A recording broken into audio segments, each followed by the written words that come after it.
આપણે રઈના કુરિયા માટે મેં 1 વાડકીનું માપ લીધું છે અને એની સામે મેં અડધી વાડકી મેથીના કુરિયા લીધા છે અને બંનેઓને આપણે અલગ અલગ આવી રીતના પીસી લેવાનું છે.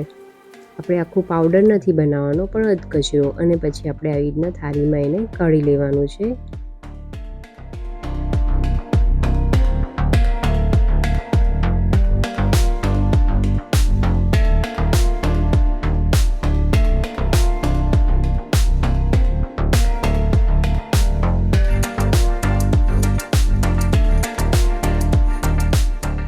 વલિયારીને તમે સ્કીપ કરવા માંગતા હોય તો તમે સ્કીપ પણ કરી શકો છો.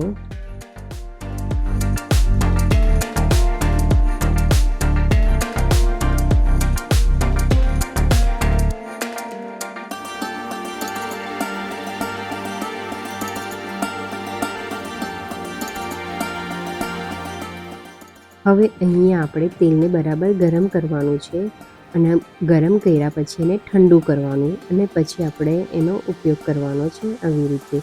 અને જેવું આપણે તેલ રેડીએ પછી તરત આપણે ડીશ એક ઢાંકી દેવાની છે.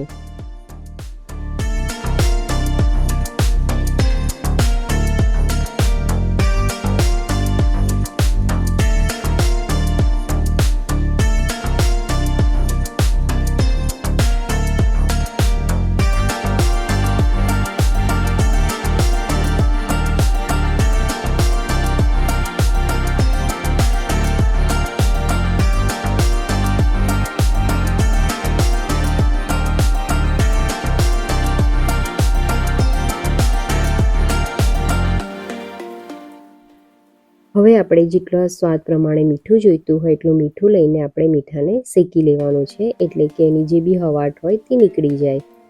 અને મીઠું બધું જ ઠંડુ થઈ જાય પછી આપણે સંભારિયામાં મીઠાને એડ કરવાનો છે અને સાથે કાશ્મીરી મરચું પણ ત્યારે જ એડ કરવાનું છે.